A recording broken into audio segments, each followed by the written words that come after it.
আমাদের এই সীমিত স্বল্প সময়ের কষ্ট বাংলাদেশের পরিবহন সেক্টরের একটা পরিবর্তনের একটা শুভ প্রভাব গত 2টি ঈদে আমরা লক্ষ্য করেছি। এই মোটিভেশনাল সভাগুলো করার কারণে কি আমরা সুফল পেয়েছিলাম। আমরা ছোট্ট একটি কথা বলেছিলাম যে আমরা 1 মাস রোজা রাখি আল্লাহর সন্তুষ্টির জন্য।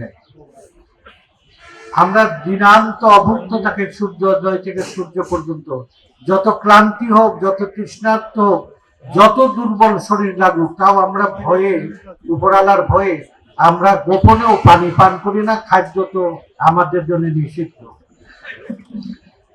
তাহলে আমরা এই আল্লাহ সন্তুষ্টির এই লক্ষ্যের এই মাসে দুনিয়ার সব দেশে এই পূজা পার্বণ, ঈদ এবং উৎসব আসলে জিনিসপত্রের দাম কমে যায়।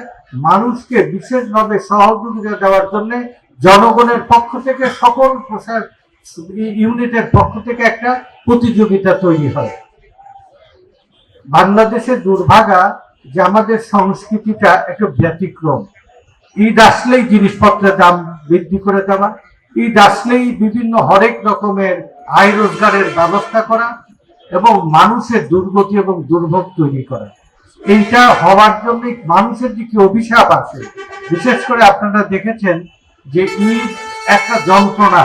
এই ঢাকা নগর থেকে 1 থেকে 1.5 কোটি মানুষ আত্মীয় পরিজনের সাথে ঈদের আনন্দ ভাগাভাগি করে নেওয়ার জন্য তারা তাদের গ্রামের বাড়িতে যেতে চায়।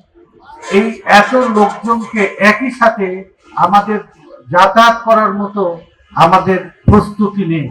যে পরিবহন গাড়ি, বাস আছে, যে লঞ্চ আছে, যে ফেরি আছে, যে স্টিমার আছে, যে রেলের যে সামর্থ্য আছে, সেই সামর্থ্য তৈরি করে আমরা 3 ভাগের 1 ভাগ লোক একদিনে নিতে পারি। কিন্তু তাহলে আর 5 ভাগের 4 ভাগ লোক ওয়েটিং থাকবে। ওয়েটিং থাকলে বিগত দিনে কি হয়েছে, সমস্ত গাড়ি এক রুটে চলার জন্য এই চট্টগ্রামের শনি রাস্তা থেকে শুরু করে এক বিরাট 15, 20, 25 মাইলের যানজট হয়েছে। তারপরে উত্তরবঙ্গের এই যমুনা সেতুর যানজট হয়েছে। এমনকি এই খুলনার এই যে আমাদের পদ্মা সেতু, এখানেও যানজট হয়ে গেছে। অন্য জেলাগুলোতেও একই পরিস্থিতি দেখা যায়।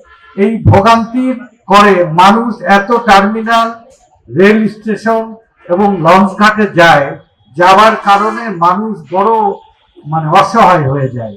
এই অসহায় মানুষগুলোকে যখন আরো বেশি কষ্ট দেওয়া হয়, তখন মানুষের এই দীর্ঘশ্বাস অভিশাপে পরিণত হয়।